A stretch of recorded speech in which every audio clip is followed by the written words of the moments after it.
Hey everyone, Skywalker here. Here is a toast to the third term of Prime Minister Andrew Holness. Today we raise our glasses not just to a man but to a moment.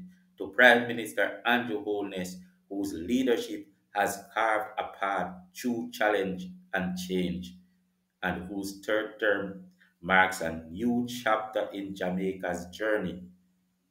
May this administration be guided by wisdom, driven by vision, and anchored in the spirit of unity.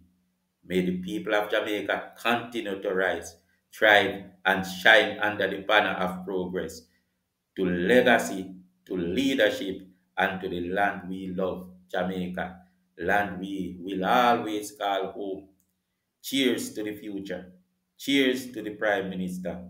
Cheers to Jamaica because time come. Time come. 1 p.m. straight.